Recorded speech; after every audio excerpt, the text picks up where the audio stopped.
अस्सलाम वालेकुम स्टूडेंट्स। कैसे हैं सब लोग। तो बच्चों, आज के वीडियो में हम केमिकल फार्मूला की दो छोटे छोटे टाइप्स को डिस्कस करने जा रहे हैं और उसके साथ हम इसके न्यूमेरिकल और क्वेश्चंस भी सॉल्व करेंगे। एक्चुअली बच्चों, केमिकल फार्मूला की तीन टाइप्स होती हैं, जिसमें एम्पिरिकल फार्मूला, मॉलिक्यूलर फार्मूला और स्ट्रक्चरल फार्मूला। इसके अलावा कंडेंस्ड फार्मूला भी होता है, एक डॉट क्रॉस फार्मूला भी होता है। जो स्ट्रक्चरल फार्मूला है बच्चों, वो हम पढ़ते हैं ऑर्गेनिक केमिस्ट्री के अंदर। लेकिन यहाँ पे हम जो दो फार्मूले डिस्कस करने वाले हैं वो है एम्पिरिकल फार्मूला और मॉलिक्यूलर फार्मूला। तो चलिए पहले देख लेते हैं इनमें डिफरेंस क्या है, फिर हम देखेंगे कि इनके क्वेश्चंस को कैसे सॉल्व किया जाता है, फिर उसके बाद इनके क्वेश्चंस करेंगे। तो अगर आपको इसमें कोई कंफ्यूजन है इस टॉपिक में, एम्पिरिकल फार्मूला और मॉलिक्यूलर फार्मूला में, तो ये वीडियो में मेरे साथ बने रहिएगा। इंशाल्लाह हम इसको बहुत अच्छे तरीके से यहाँ पे सॉल्व करना सीखेंगे। तो बेसिक जो डिफरेंस होता है पहले हम उसको डिस्कस कर लेते हैं। तो बच्चों, अगर आपसे कहा जाए कि वाटर का मॉलिक्यूलर फार्मूला क्या होगा, तो आप कहोगे वाटर का जो मॉलिक्यूलर फार्मूला है वो होता है H2O। बेंजीन का मॉलिक्यूलर फार्मूला C6H6, ये बेंजीन का मॉलिक्यूलर फार्मूला है। इस तरह से ग्लूकोज का मॉलिक्यूलर फार्मूला C6H12O6, ये ग्लूकोज का मॉलिक्यूलर फार्मूला है। इस तरह से हाइड्रोजन परऑक्साइड H2O2, ये हाइड्रोजन परऑक्साइड का मॉलिक्यूलर फार्मूला है। और इस तरह से एक और हम लिख लेते हैं मीथेन, CH4, ये मीथेन का मॉलिक्यूलर फार्मूला है। ये वाटर का मॉलिक्यूलर फार्मूला। तो बेटा, मॉलिक्यूलर फार्मूला वो फार्मूला होता है जो किसी मॉलिक्यूल में एग्जैक्ट नंबर ऑफ एटम्स बताता है कि ये मॉलिक्यूल कितने एटम से, एग्जैक्ट कितने एटम से मिलकर बना है। अगर वाटर है तो उसमें 2 हाइड्रोजन 1 ऑक्सीजन है। अगर ग्लूकोज है तो उसमें 6 कार्बन है, 12 हाइड्रोजन है और 6 उसमें ऑक्सीजन है। तो जो formula exact number of atoms को शो करता है उसको हम कहते हैं मॉलिक्यूलर फार्मूला। डिफाइन भी इसको हम ऐसे ही करते हैं, formula which shows exact number of atoms in a molecule। exact number of atoms, किसी भी मॉलिक्यूल में जो formula exact number of atoms को शो करता है उसको हम कहते हैं मॉलिक्यूलर फार्मूला। तो एम्पिरिकल क्या होता है? तो बच्चों, जो एम्पिरिकल फार्मूला होता है वो इसी की सिंपलेस्ट फॉर्म होती है। इसी को अगर हम सिंपलर फॉर्म में ले जाएं, मॉलिक्यूलर फार्मूला को अगर पॉसिबल हो तो सिंपलर फॉर्म में ले जाएं, तो उस फार्मूला को हम कहते हैं empirical formula. For example, benzene को अगर आप देखो तो बेंजीन की सिंपलर फॉर्म क्या बनेगी? CH। इसको 6 से डिवाइड कर दो, ये भी 6 से डिवाइड होकर 1 हो जाएगा, ये भी 1 हो जाएगा। इस तरह ग्लूकोज की सिंपलर फॉर्म 6 से डिवाइड करो, 6 से डिवाइड करो, ये 1 हो जाएगा, ये 2 हो जाएगा, ये 1 हो जाएगा, तो फार्मूला बन जाएगा CH2O। इसी तरह से हाइड्रोजन परऑक्साइड 2 से डिवाइड कर दो बेटा, तो ये फार्मूला बन जाएगा HO। तो इस फार्मूला को हम कहते हैं एम्पिरिकल फार्मूला, जो सिंपलेस्ट फॉर्म में होता है। बहुत से कंपाउंड्स बेटा ऐसे हैं जिनका मॉलिक्यूलर फार्मूला और एम्पिरिकल फार्मूला सेम होता है, जिस तरह यहाँ पे वाटर है। अब वाटर को इससे मजीद हम सिंपलीफाई नहीं कर सकते। इस तरह से मीथेन है, मजीद मीथेन को भी इससे मजीद सिंपलीफाई नहीं किया जा सकता। तो वाटर का जो एम्पिरिकल फार्मूला होगा बच्चों, वो भी यही होगा H2O। इस तरह मीथेन का एम्पिरिकल फार्मूला क्या होगा? CH4। तो ये बेसिक डिफरेंस है एम्पिरिकल फार्मूला में और मॉलिक्यूलर फार्मूला में। इसको हम डिफाइन कैसे करते हैं? एम्पिरिकल फार्मूला होता क्या है? Formula which shows smallest whole number ratio. Smallest भी कह सकते हैं बेटा, सिंपलेस्ट भी कह सकते हैं। Smallest whole number ratio, whole number होना चाहिए, यानी फ्रैक्शन के बगैर नंबर होने चाहिए ये वाले। अगर फ्रैक्शन के साथ आएंगे तो वो एक्सेप्टेबल नहीं होते, उनको कन्वर्ट करना पड़ता है होल नंबर के अंदर। तो ये बेसिक डिफरेंस है एम्पिरिकल फार्मूला में और मॉलिक्यूलर फार्मूला में।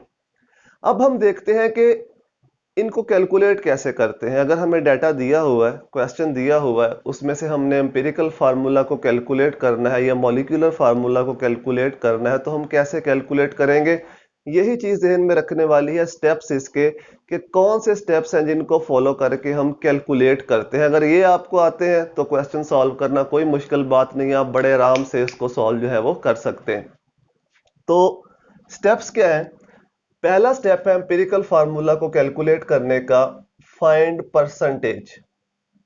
हर एलिमेंट की हमने परसेंटेज फाइंड करनी है। जो आपको डाटा दिया गया है उस डाटा में से परसेंटेज को कैलकुलेट करना है।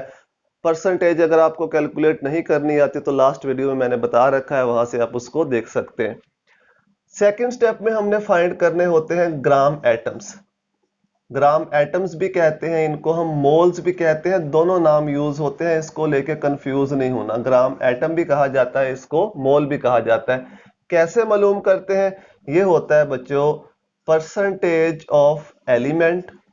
जो हमने लास्ट स्टेप में परसेंटेज कैलकुलेट की है उसको हम डिवाइड करेंगे उसी के एटॉमिक मास के साथ। जिस एलिमेंट की परसेंटेज है बच्चों उसी के एटॉमिक मास के साथ डिवाइड करेंगे तो हमारे पास आ जाएंगे ग्राम एटम या मोल। फिर थर्ड स्टेप में हमने फाइंड करनी है एटॉमिक रेशो। एटॉमिक रेशो को फाइंड करेंगे। एटॉमिक रेशो कैसे फाइंड करेंगे उसका भी फार्मूला है। सेकंड स्टेप में हमने ग्राम एटम्स फाइंड किए तो यहाँ पे फार्मूला क्या होगा? Gram atoms of each element. हर एलिमेंट के ग्राम एटम्स लेंगे, उसको डिवाइड कर देंगे स्मॉलेस्ट नंबर के साथ। जो ग्राम एटम का स्मॉलेस्ट नंबर होगा उसके साथ डिवाइड कर देंगे तो हमारे पास होल नंबर में रेशो आ जाएगी। अगर तो वो रेशो होल नंबर में है तो वही एम्पिरिकल फार्मूला है। अगर वो फ्रैक्शन में आ रही है बच्चों तो फिर उसको हम होल नंबर में कन्वर्ट करेंगे। यही इसका लास्ट स्टेप है, वो मैं यहाँ पे नहीं लिख रहा। बेसिकली ये 3 स्टेप्स हैं जिनको हम फॉलो करते हुए एम्पिरिकल फार्मूला को कैलकुलेट करते हैं। अब इसके साथ ही हम ये देख लेते हैं कि अगर मॉलिक्यूलर फार्मूला हमने बनाना हो तो वो कैसे बनाते हैं। तो मॉलिक्यूलर फार्मूला बनाने के लिए जो हमारे पास मैथमेटिकल इक्वेशन जो फार्मूला यूज होता है वो है बच्चों मॉलिक्यूलर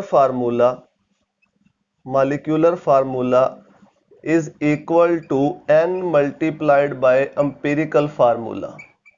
n को हमने मल्टीप्लाई करना है एम्पिरिकल फार्मूला के साथ। अब ये n क्या है? n कोई भी होल नंबर हो सकता है, 1 2 3 4 5 कोई भी होल नंबर हो सकता है। इसको फाइंड कैसे करते हैं n को? बस यही आपको पता होना चाहिए। n की वैल्यू आ गई तो उसे एम्पिरिकल फार्मूला से आप मल्टीप्लाई करो तो आपके पास जो है वो मॉलिक्यूलर फार्मूला आ जाएगा। तो कैसे इसको हम फाइंड आउट कर सकते हैं? इसके लिए हमें करना पड़ेगा मॉलिक्यूलर मास, जो कि आपको दे रखा होगा। मॉलिक्यूलर मास भी कहते हैं उसे, मोलर मास भी कह देते हैं, दोनों टर्म्स इस्तेमाल होती हैं। मोलर मास या मॉलिक्यूलर मास, इसको डिवाइड करेंगे हम एम्पिरिकल फार्मूला मास के साथ। एम्पिरिकल फार्मूला मास के साथ तो हमारे पास n की वैल्यू आ जाएगी। जो मॉलिक्यूलर मास या मोलर मास होगा ये आपको दे रखा होगा क्वेश्चन के अंदर, हमें फाइंड करने की जरूरत नहीं होती। लेकिन जो एम्पिरिकल फार्मूला है वो मास जो है वो हम खुद बनाएंगे, डिवाइड करेंगे तो हमारे पास n की वैल्यू आ जाएगी।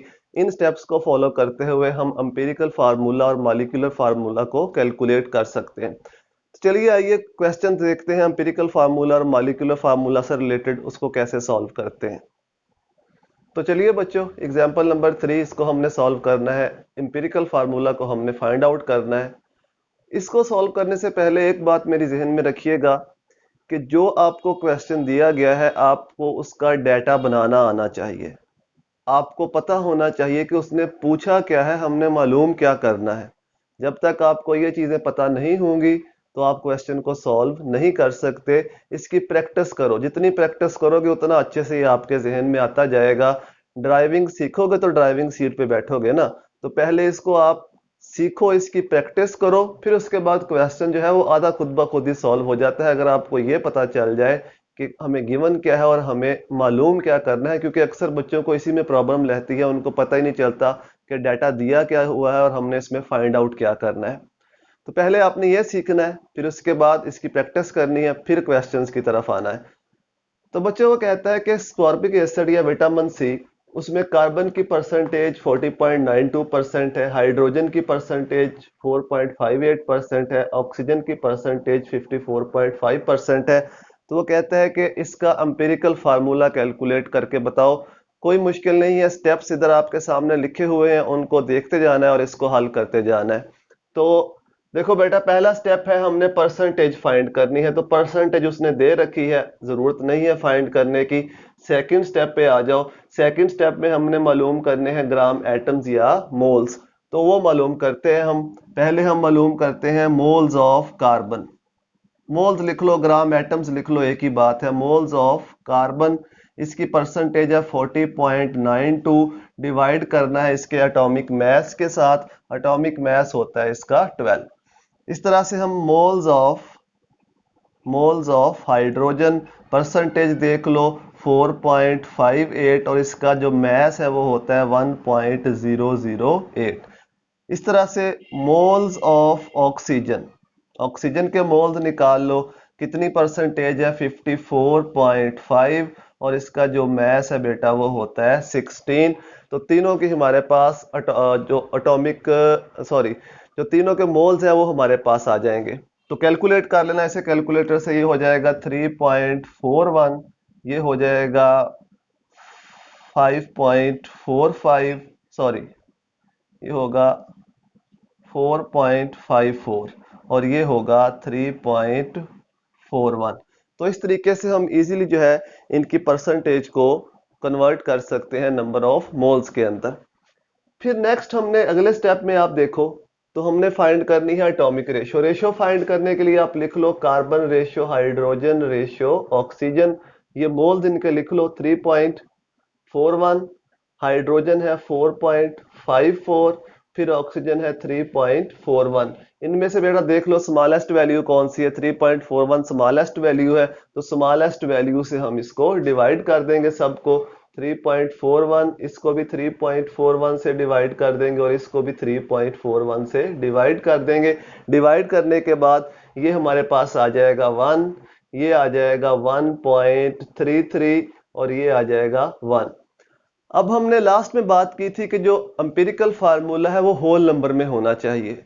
यहाँ पे आप हाइड्रोजन की रेशियो देखो तो ये फ्रैक्शन में आ रही है, तो इस फ्रैक्शन को हमने होल नंबर में कन्वर्ट करना है किसी भी सूटेबल डिजिट से। ऐसे डिजिट से मल्टीप्लाई करना है कि ये होल नंबर में कन्वर्ट हो जाए। 2 से करेंगे तो देखो क्या होगा, 2 से करेंगे तो 2.66 हो जाएगा, होल नंबर तो नहीं बनेगा। तो हमने डिजिट वो सिलेक्ट करना है जिससे ये होल नंबर में कन्वर्ट हो जाए। तो कौन सा डिजिट होगा, 3 से मल्टीप्लाई करेंगे हो जाएगा 3.99, अप्रोक्सीमेटली 4 के इक्वल होता है। तो इस पूरी रेशियो को हम 3 से मल्टीप्लाई कर देंगे, ये 3 1 जार 3, ये अप्रोक्सीमेटली 4 के इक्वल, 3 1 जार 3।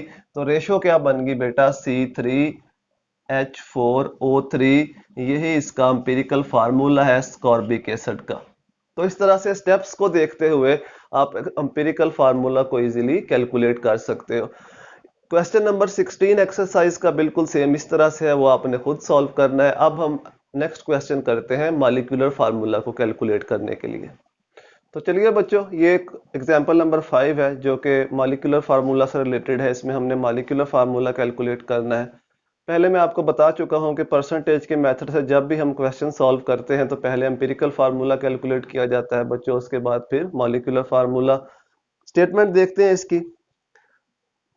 वो कहते हैं combustion analysis of an organic compound shows it contain 65.44% carbon. Carbon की परसेंटेज इतनी दी हुई है, जल्दी जल्दी इसको करते हैं। हाइड्रोजन की परसेंटेज 5.50%, ऑक्सीजन की परसेंटेज ये दी हुई है।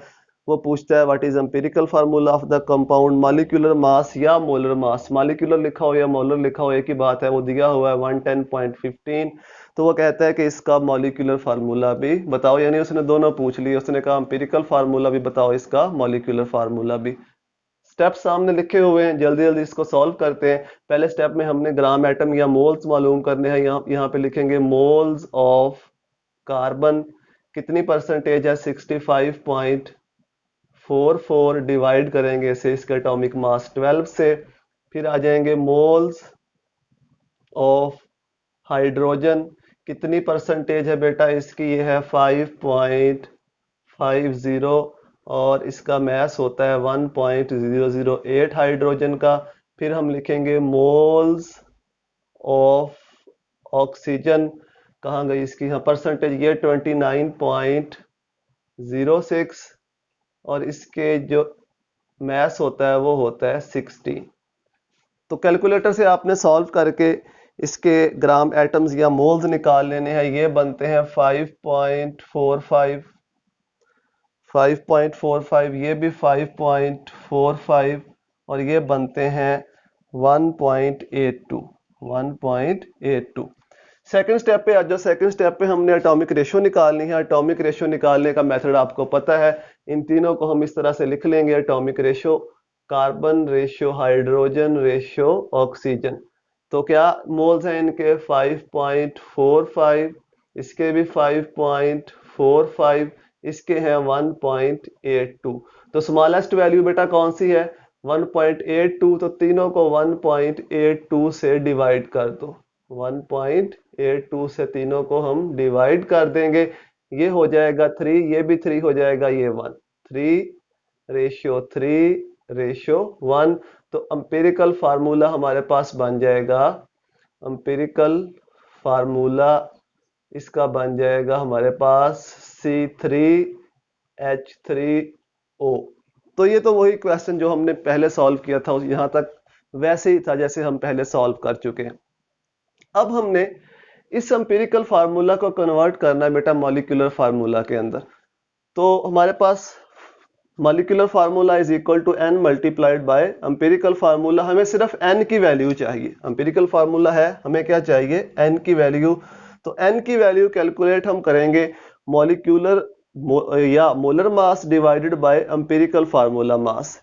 आपको मॉलिक्यूलर मास दे रखा है, यहाँ पे ये दिया हुआ है 110.15। ये आपने पुट करना है और नीचे आपने पुट करना है एम्पिरिकल फार्मूला मास, जो कि हम वहां से कैलकुलेट करेंगे। चलिए इसको जल्दी जल्दी कैलकुलेट करते हैं। एम्पिरिकल फार्मूला मास, 3 कार्बन है तो ये हो जाएगा 36, 3 हाइड्रोजन है तो ये 3 हो जाएगा, 1 ऑक्सीजन है तो ये हो जाएगा 16। तो इनको आपने ऐड कर देना है, इनका सम कर देना है, ये बनता है 55.05। अगर हम यहाँ पे हाइड्रोजन का एग्जैक्ट मास लिखते हैं 1.008 बेटा, तो ये तकरीबन इतनी वैल्यू बनेगी एम्पिरिकल फार्मूला मास की। अब निकाल लो n की वैल्यू, सिंपल है। n क्या है जी हमारे पास? मोलर मास क्या है? 110.15 ओवर 55.05। ये एम्पिरिकल फार्मूला मास आ गया, ये मोलर मास, ये मॉलिक्यूलर मास आ गया। अब इसको हम करेंगे तो ये आंसर आ जाएगा 2। तो n की वैल्यू 2 आ गई। अब हम मॉलिक्यूलर फार्मूला कैलकुलेट कर सकते हैं। Molecular formula is equal to क्या है जी बेटा? n multiplied by empirical formula. तो n है 2 और मल्टीप्लाई करना है एम्पिरिकल फार्मूला से C3H3O। तो ये बन जाएगा C6H6O2। ये आ जाएगा हमारे पास बेटा मॉलिक्यूलर फार्मूला। तो ये दो मैंने आपको एग्जांपल्स करवा दी। इसी तरह के दो क्वेश्चंस एक्सरसाइज में है। क्वेश्चन 16 जिसमें एम्पिरिकल फार्मूला कैलकुलेट करना है, क्वेश्चन 17 जिसमें मॉलिक्यूलर कैलकुलेट करना है। वो आपने खुद कैलकुलेट कर लेना है, बिल्कुल सेम मेथड होगा। अब इसके बाद एम्पिरिकल फार्मूला को कैलकुलेट करने का एक और मेथड है कंबस्शन एनालिसिस, उसको हम डिस्कस करेंगे। फिर हम इसके बाद आगे की तरफ जो है वो मूव करेंगे। अगर आपको लेक्चर पसंद आया है तो दोस्तों के साथ शेयर कीजिए, उनको बताइए। दुआ में याद रखिएगा। अल्लाह हाफिज।